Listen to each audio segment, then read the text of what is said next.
बच्चे, अगर आप 10th बोर्ड का पेपर देने जा रहे हैं तो आज मैं आपके लिए VVI previous year question share कर रहा हूं। यानी जो आपके 2022 और 23 बोर्ड एग्जाम में पूछे गए हैं। ज्यादातर क्वेश्चंस आपको फिल इन द ब्लैंक्स के रूप में हैं, जिससे आपको ग्रामर समझने की बहुत ही आजादी मिलेगी। आप बहुत बेहतर तरीके से ग्रामर को समझेंगे। चलिए, सबसे पहला क्वेश्चन हमारा है कि the treasurer and secretary dash left from the bank. यहां पर हमने लगाया है कि 2022 और 23 में ये पूछा गया है। अब आपके ऑप्शन है हैव, हैज, आर और इज। इसमें से कौन से ऑप्शन सबसे सटीक है, सबसे ज्यादा सही है? चलिए, सबसे पहले हम समझते हैं। सबसे पहले आपको समझना है कि आपको जब पेयर ऑफ वर्ब्स दिए हुए हैं तो ये आपका प्लुरल वर्ब है, ये आपका सिंगुलर वर्ब है। अगेन ये सिंगुलर वर्ब है और ये आपका प्लुरल वर्ब है। पूरी ग्रामर पूरी डिटेल में समझा रहा हूं, ध्यान से समझिएगा। अब बात करते हैं कि सर ये वर्ब की कौन सी फॉर्म है? तो ये वर्ब की थर्ड फॉर्म है। कैसे? तो हम जरा समझते हैं इसको। ये वर्ब है हमारा लीव। लीव का V2 होता है लेफ्ट और V3 होता है लेफ्ट। तो अब बात करते हैं कि सर वर्ब की जब थर्ड फॉर्म लिखी होती है तो इसके पहले हेल्पिंग वर्ब कौन कौन से फॉर्म में आ सकते हैं? तो इसके साथ हेल्पिंग वर्ब आते हैं आपके हैज और हैव, और इसके साथ आप इज, एम, आर भी लगा सकते हैं। चूंकि आप 10th के स्टूडेंट्स हैं तो मैं इतना एक्सपेक्ट करता हूं कि आपको एक्टिव और पैसिव वॉइस समझ में आता होगा। तो जब आप हैज, हैव और V3 लगाएंगे, यानी हैज हैव के साथ V3 लगाएंगे, तो ये सेंटेंस आपका एक्टिव वॉइस बनेगा। और जब आप इज, एम, आर के साथ V3 लगाएंगे तो ये आपका पैसिव वॉइस होगा। तो क्या सेंटेंस पैसिव वॉइस में है? तो इतनी आइडियाज आप लगा लेंगे तो जवाब होगा सर नहीं। अगर जवाब नहीं है तो हमारा सी और डी ऑप्शंस गलत हो गया। Now we have options have और हैज। क्या होना चाहिए? अब हैव और हैज का डिसीजन हम लेंगे सब्जेक्ट के ऊपर कि हमारा सब्जेक्ट कैसा है। अगर सब्जेक्ट हमारा सिंगुलर है देन हमें हैज लेकर के चलना पड़ेगा, और अगर सब्जेक्ट हमारा प्लुरल है तो हमें हैव लेके चलना पड़ेगा। तो अब एक बात को बेहतर तरीके से समझिए कि यहां लिखा है द ट्रेजरर एंड सेक्रेटरी, यानी दो नाउन्स हैं जो कि एंड से जुड़े हैं। अगर हमने सीखा है कि अगर दो नाउन को आप एंड से जोड़ देते हैं तो ये दोनों मिलके प्लुरल बन जाते हैं। तो आप आराम से हैव लगा दीजिएगा, लेकिन अभी रुकना है, अभी आगे नहीं बढ़ना है। अब देखेंगे कि सर एक काम हमें और दे दिया है कि यहां पर द लगा दिया है। अगर आप ये चीजें देख रहे हैं कि सर एक नाउन यहां पर है, एक नाउन यहां है, यानी दो नाउन को एंड से जोड़ दिया गया है और उसके पहले आर्टिकल द लगा हो सिर्फ एक के पहले, तो ये सिंगुलर सब्जेक्ट माना जाएगा। यानी इसका सेंस बनेगा कि एक ही इंसान है जो कि ट्रेजरर भी है और वो सेक्रेटरी भी है, तो इसके साथ सिंगुलर वर्ब जाएगा। अब बात करते हैं, इसका सही जवाब हमारा हो गया बी। अब एक और बात कर लेते हैं कि सर अगर सेक्रेटरी के पहले भी दा लगा दिया जाता तब क्या होता?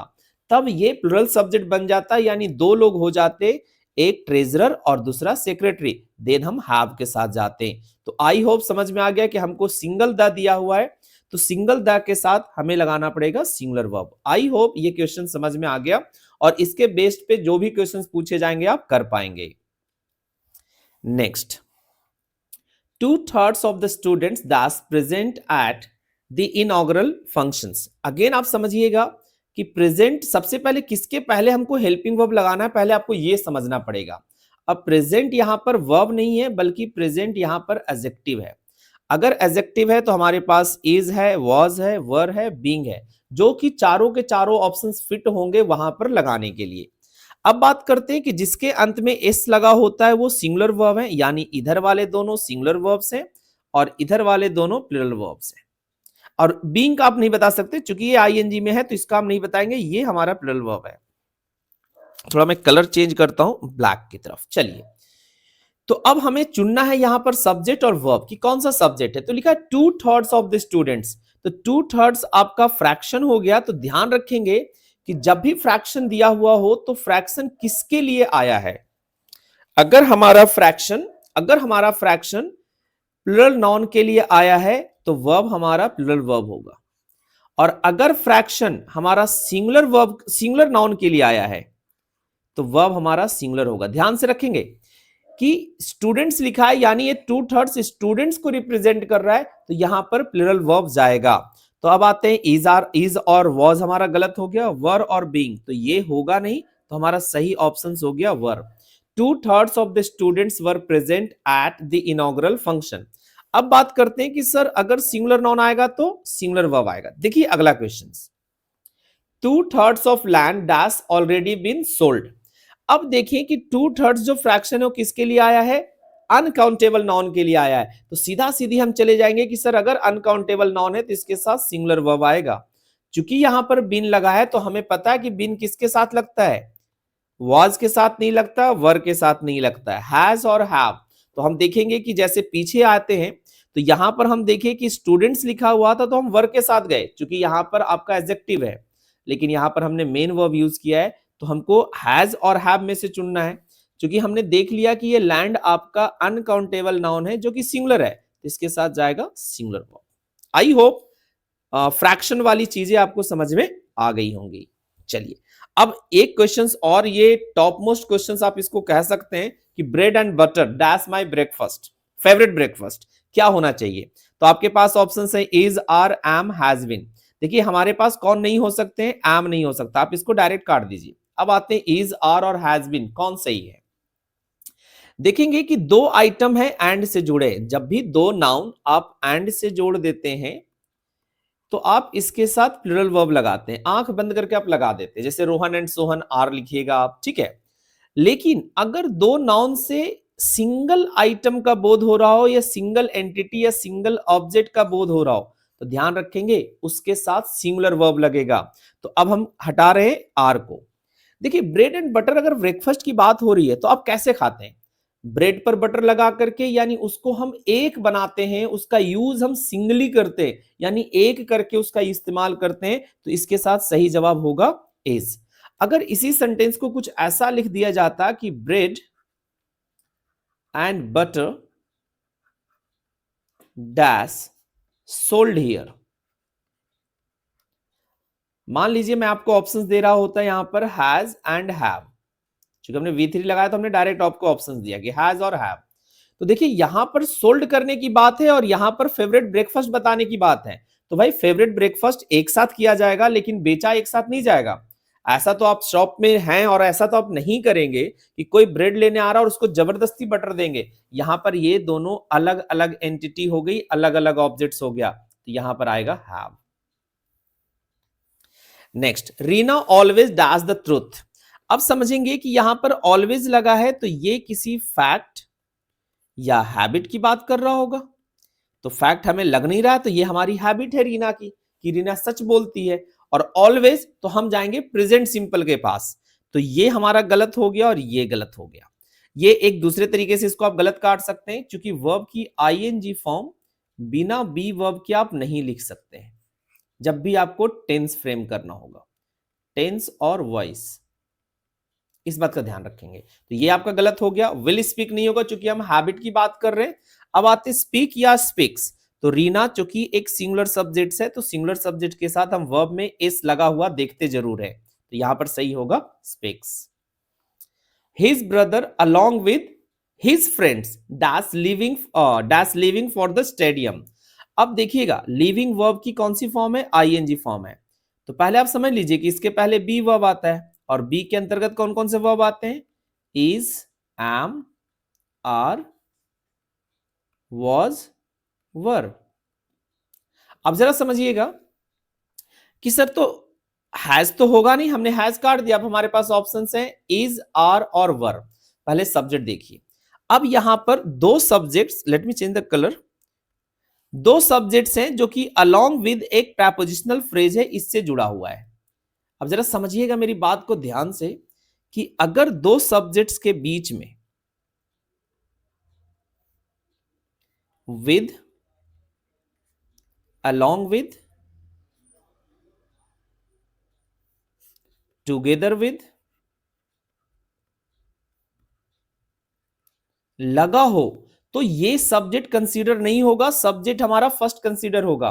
अगर ये सब्जेक्ट सिंगुलर है देन सिंगुलर वर्ब लगाइएगा, अगर ये प्लुरल है तो प्लुरल वर्ब लगेगा। तो यहां देखिए ब्रदर लिखा हुआ है, ब्रदर, एक ब्रदर की बात हो रही है और आगे लिविंग है तो आर होगा नहीं, वर होगा नहीं, बचा हमारा इज। तो हम इसको करेंगे his brother along with his friends. Friends को सब्जेक्ट आप नहीं मान सकते हैं, ध्यान रखेंगे। इन सब से जुड़े होने पे पहला सब्जेक्ट कंसीडर होगा, बाद वाला नहीं। नेक्स्ट, अन्यास dash eat all the chocolates kept in the tray.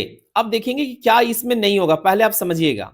देखिए वर्ब की आईएनजी फॉर्म बी वर्ब के बिना नहीं होगी, थर्ड फॉर्म हैज हैव के बिना नहीं होगी। अब हम बात करें कि यहां पर इन्होंने हैव ईटन लगाया है, तो क्या अन्यास के साथ हैव लगेगा? नाम के साथ हम हैज लगाते हैं, तो ये ऑप्शंस भी गलत हो गया, बचा सिंगल ऑप्शंस एट, यानी अन्यास एट, क्या लिखेंगे हम? ate all the chocolates kept in the tray। Next आते हैं, if I were attending the workshop I dash stay on till the date of the second session as well. अब इसको समझिएगा कि जब दो सेंटेंस आपको जोड़ करके दे दिया जाए तो इसको करना बहुत आसान है। देखिएगा इसमें कि अगर एक सेंटेंस पास्ट में है तो दूसरा सेंटेंस भी पास्ट में होगा, ठीक है। अगर एक सेंटेंस प्रेजेंट में है, जनरली ये हमारा मेन क्लॉज होता है जिसको आप पीसी लिखते हैं, प्राइमरी क्लॉज या प्रिंसिपल क्लॉज आप कहते हैं। तो जो सबऑर्डिनेट क्लॉज होगा वो इसी के अकॉर्डिंग चलेगा। तो ये पास्ट है तो अगला भी पास्ट होगा, और ये प्रेजेंट है तो ये कोई भी टेंस हो सकता है, इस चीज को समझिएगा। तो देखिएगा चूंकि ये सबऑर्डिनेट क्लॉज है, बट हम सबऑर्डिनेट क्लॉज से भी चल सकते हैं कि अगर ये पास्ट टेंस में दिया हुआ है तो इधर का भी प्रेजेंट टेंस आप नहीं करेंगे, वो जब भी होगा तो पास्ट टेंस में होगा। तो देखिए प्रेजेंट के हिसाब से कैन गलत हो गया और मे गलत हो गया, क्योंकि इन दोनों का यूज अब प्रेजेंट में करते हैं। अब आपके ऑप्शंस वुड सही हो सकते हैं और शुड सही हो सकते हैं, दोनों के दोनों ऑप्शन सही है, और इसका जवाब सीबीएसई के जो आंसर शीट इन लोग का आता है वहां भी ये दोनों दिया हुआ है। तो आप इसके साथ वुड प्रेफर करेंगे। If I were attending the workshop I would stay on till the date till the end of the second session as well. ध्यान रखेंगे वुड और शुड दोनों सही है, प्रेफर करेंगे वुड को। Economics that's difficult for the students of grade 9, यानी ये हमें सब्जेक्ट्स के बारे में बता रहा है। तो देखिए बहुत सारे ऐसे नाउन्स हैं या बहुत सारे ऐसे नेम्स हैं, वो स्पोर्ट्स के नेम हो सकते हैं, वो बीमारी के नाम हो सकते हैं, वो सब्जेक्ट्स का नाम हो सकता है, जो कि दिखने में हमें प्लुरल लगता है लेकिन फंक्शन वाइज वो सिंगुलर होता है। सो इसके साथ वर्ब कैसा लगेगा? सिंगुलर। अब आइए, तो सिंगुलर हैज है, आर है, वर है, सॉरी सिंगुलर आपका हैज और इज है, आर आपका गलत हो गया, वर आपका गलत हो गया। अब सर इज आएगा कि हैज आएगा? क्योंकि कुछ बच्चों को जो मैंने इस साल पढ़ाया है, बहुत कमजोर बच्चे, उनको पता नहीं चलता है कि सर यहाँ पे क्या लगेगा। तो देखिए ये है एडजेक्टिव, जब भी एडजेक्टिव होगा तो एडजेक्टिव के पहले बी वर्ब लगाते हैं। मैं बार बार बी वर्ब के बारे में बता रहा हूं आपको, यहां पर इज सही हो जाएगा, हैज गलत हो जाएगा। नेक्स्ट, अब देखिए ये सबसे हॉटेस्ट टॉपिक है जो अभी इधर मतलब कुछ दिनों में बच्चों को बता रहा हूं। याद रखेंगे ईच, एवरी, ईदर, नीदर, इनके साथ चाहे इनके साथ ऑफ लगा हो या ऑफ वाला स्ट्रक्चर नहीं हो, दोनों केसेज में इन चारों वर्ड्स के साथ सिंगुलर वर्ब लगाएंगे। तो आप बॉयज को नहीं देखेंगे, आपको ध्यान बिल्कुल नहीं देना है, आपको देखना है ईच पे सिंगुलर वर्ब जाएगा। अब आते कौन सा होना चाहिए? सर रिवॉर्डेड आपका वर्ब की थर्ड फॉर्म है। अब किसके किसके साथ थर्ड फॉर्म लगाएंगे? वॉज के साथ भी, वर के साथ भी, हैव बीन के साथ भी और आर बीइंग के साथ भी। तो अब आपको समझना पड़ेगा कि क्या लगना चाहिए। तो देखिए ईच को मैंने कहा कि भाई इसके साथ सिंगुलर वर्ब लगेगा, तो प्लुरल वर्ब को काट दीजिए, प्लुरल वर्ब कट गया, प्लुरल वर्ब कट गया, प्लुरल वर्ब कट गया, बचा कौन आपका? C. Each of the boys was rewarded, each of the boys was rewarded, boys का ध्यान नहीं रखना, और ये चार वर्ड्स आप याद करके जाइएगा बोर्ड एग्जाम के लिए। Next, the students with the help of their teacher create a beautiful poster. तो ये फॉर्मेट में भी रहेगा। तो देखिए जब आपके पास कोई ऑप्शंस नहीं है तो आप कुछ भी लगाइएगा, सेंस बनना चाहिए, ग्रामर फॉलो होना चाहिए, बाकी सही होगा। अब जरा देखिएगा ये किस चीज से जुड़ा हुआ है? विद से जुड़ा हुआ है। अभी मैंने आपको बताया कि जब विद होगा, टुगेदर विद हो गया, अलोंग विद हो गया, तो आपका पहला वाला सब्जेक्ट कंसीडर होगा। तो पहला वाला कंसीडर हम अगर स्टूडेंट्स को करते हैं, और चूंकि एक ऐसे सेंस की बात हो रही है, शायद वो पास्ट का एक्शन है, पास्ट का क्या है? एक्शन है। तो आप यहां पर देखिए क्या क्या लिख सकते हैं। क्रिएट लिखेंगे, मतलब कोई ऐसा काम है कि सारे स्टूडेंट्स मिलकर टीचर की मदद से ब्यूटीफुल पोस्टर बनाते हैं। अगर आप लिखेंगे क्रिएटेड, बनाए थे। अगर आप लिखेंगे हैव क्रिएटेड, बना चुके हैं। तो ये तीनों ऑप्शन सही होगा। इवन एक और ऑप्शन लिख दूं विल क्रिएट, तो भी सही होगा। तो यानी आपके पास ऑप्शन, आप क्रिएट लिखिए, क्रिएटेड लिखिए, हैव क्रिएटेड लिखिए, विल क्रिएट लिखिए, सारे के सारे ऑप्शन सही होंगे। Next, the doctor dash examine the patient when the family arrived. अब देखिएगा, जब पास्ट में दो एक्शंस कंप्लीटेड हो, क्या करेंगे आप, पास्ट में दो एक्शंस कंप्लीटेड हो। इसको समझने के लिए थोड़ा सा देखिएगा कि इसमें अगर एक एक्शन पहले हुआ है, मैं थोड़ा सा हिंदी लिख रहा हूं, और एक एक्शन बाद में हुआ है। अगर दो एक्शंस में ऐसा रिलेशन आपको दिख रहा है कि सर एक एक्शन पहले और दूसरा एक्शन बाद में, तो जो एक्शन पहले हुआ है उसे आप हैड प्लस V3 की मदद से बना दीजिए, और जो एक्शन बाद में हुआ उसको V2 से बना दीजिए। तो देखिए यहां लिखा ना कि व्हेन द फैमिली अराइव्ड, यानी फैमिली बाद में आया, डॉक्टर ने एग्जामिन पहले कर लिया होगा। तो आपका सही जवाब क्या होगा, had. The doctor had examine the patient when the family arrived, यानी आया और उसके बाद उन्होंने कर लिया। अब देखो आपके मन में आ रहा होगा सर V2 डायरेक्ट रहने देते, चूंकि हमारे पास ऑप्शंस दिया हुआ है। अगर आप नहीं भी लगाते तो एक सेंस मान लेते कि जैसे ही आया वैसे एग्जामिन्ड हो गया। क्योंकि हम यहां पर ये दिखाने की कोशिश कर रहे हैं पहले और बाद में। इस व्हेन के जगह पे ज्यादातर आपको देखने को मिलेगा कौन सा कंजंक्शन, बिफोर। चलिए अब देखिए ये वाला question, the students asked to participate in the workshop and submit a report at the end of the day to the English teacher। अब इस चीज को समझिएगा कि सेंटेंस वन टाइम है या रेगुलर होने वाला है। तो आई थिंक ये वन टाइम एक्शन है। अब जरा देखिए, द स्टूडेंट्स यही आपका सब्जेक्ट है, तो यानी हमको यहां पर चाहिए पीवी यानी प्लूरल वर्ब। पहले सिंगुलर वाले को हटा दीजिए, सिंगुलर सिंगुलर कहीं नहीं है, यानी सिंगुलर वर्ब है ही नहीं। बट ग्रामेटिकली कौन मिस्टेक्स है, तो देखिए सर ए वाला ऑप्शन ग्रामेटिकली मिस्टेक्स है। अगर आपने बी वर्ब लिखा है तो यहां पर, let me change the colour, यहां पर आप आस्क नहीं लिख सकते, आपको आस्क लिखना पड़ता। तो ये ग्रामेटिकली हमारा मिस्टेक हो गया, तो एक हमारा कट गया। अब आगे बढ़ते हैं, had been asked, were asked और विल हैव आस्क्ड। तो अगेन देखेंगे सेंटेंस पैसिव वॉइस में है, तो विल हैव आस्क्ड आपका गलत हो गया। स्टूडेंट्स को कहा गया था, यानी स्टूडेंट्स को कहा गया था कि भैया वर्कशॉप में पार्टिसिपेट कीजिए और उसके बाद रिपोर्ट कर दीजिए एंड में, ठीक है, सबमिट कर दीजिए। अब यहां पर आपके पास ऑप्शन है, हैड बीन आस्क्ड सही हो जाएगा और वर आस्क्ड सही हो जाएगा। Both are correct, either can be correct, ठीक है, दोनों में से कोई भी आप सही कर दीजिए, हो जाएगा। Next, my family dash in the village since many years. अब देखिए बताइए कितना ग्रामेटिकल मिस्टेक्स है। हमने डायरेक्ट क्वेश्चंस में से लिया है, जो आपके क्वेश्चंस आपको मिलते हैं, फॉर मेनी ईयर्स होना चाहिए, बट उन्होंने सिंस मेनी ईयर्स लिखा है। अब देखिए फैमिली एक कलेक्टिव नॉन है, तो इसके साथ सिंगुलर वर्ब आएगा। अब सिंगुलर वर्ब कहां कहां नहीं है, पहले उसको काटिए। ये नहीं है, ये आपका कट गया। इज लिविंग है, वॉज लिविंग है, हैज बीन लिविंग है। लेकिन जब हमारे सेंटेंस में आपको कॉन्सेप्ट समझ के जाना है कि जब आपके सेंटेंस में सिंस फॉर प्लस टाइम लगेगा, तो आपको इस्तेमाल करना है परफेक्ट कंटिन्यूअस टेंस। कौन सा टेंस, परफेक्ट कंटिन्यूअस टेंस। तो भाई परफेक्ट कंटिन्यूअस ये है नहीं, कट गया, ये है नहीं, कट गया, तो हमारा सही कौन होगा, has been living. The boy dash realize his mistake when he reach the end of his journey. Again देखिए वही चीजें हैं, यहां बाद में V2 लगा है, यानी इधर हमारा हैड प्लस V3 आएगा। अगर हमें हैड प्लस V3 नहीं मिल रहा है तो हम ढूंढेंगे V2 को। Point clear. अगर हैड प्लस V3 नहीं मिल रहा है तो हम ये मान के चलेंगे कि बड़ा जल्दी उसको, जैसे ही वो एंड ऑफ जर्नी पहुंचा। देखिए होता क्या है कि जब दो एक्शन पास्ट में समाप्त होते, थोड़ा सा इसको और मैं यहां पर क्लियर करता हूं कि जब two actions done in the past, क्या सीन बनता है कि दोनों एक्शन के बीच में कोई डिफरेंस नहीं रहा, तो आप दोनों को V2 से बना दीजिए। अगर आपको डिफरेंस पता चल गया कि हाँ सर एक पहले हुआ एक बाद में हुआ है, तो जो पहले हुआ उसको आप हैड प्लस V3 से बनाइए और जो बाद में हुआ उसको V2 से बनाइए। तो यहां होगा नो डिफरेंस, कि दोनों एक्शंस के बीच में कोई डिफरेंस नहीं है। उसको तुरंत रियलाइज हो गया, जैसे एंड हुआ जर्नी उसका, उसको रियलाइज हो गया, तो हम यहां पर जाएंगे किसके साथ, रियलाइज्ड के साथ। अब एक और दूसरा लॉजिक बताता हूं, अगर कोई ग्रामर आपको नहीं सीखना है, आप दूसरे सेंटेंस का टेंस देखिए, पास्ट टेंस में है, तो देखिए कैन हो नहीं सकता है, ये हो नहीं सकता है, ये ग्रामेटिकली मिस्टेक है, क्योंकि आप रियलाइजिंग यूज कर रहे हैं तो इसके पहले बी वर्ब का होना जरूरी है, तो ये गलत हो गया। कोई ग्रामर नहीं सीखा आपने, डायरेक्ट कर दिया। अब देखिए, अब सेंटेंस जब पढ़ेंगे तो आपको पता चलेगा कि ये सेंटेंस क्या है हमारा, फैक्ट, कि when a satellite dash the rocket begins by going slowly upwards.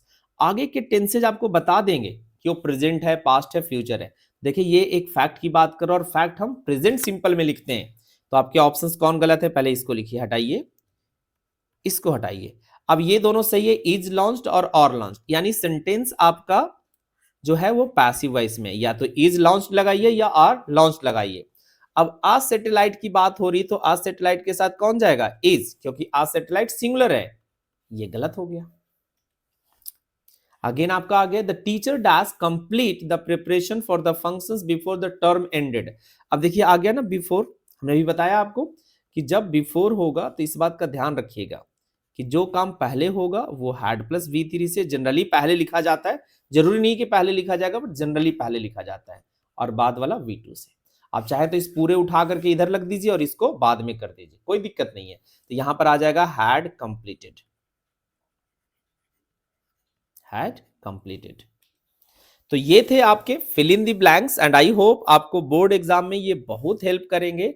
तो अपने दोस्तों के साथ शेयर कीजिए, ठीक है, ज्यादा से ज्यादा, क्योंकि टाइम आपके पास नहीं, 2 दिन का टाइम है, ज्यादा से ज्यादा शेयर कीजिए।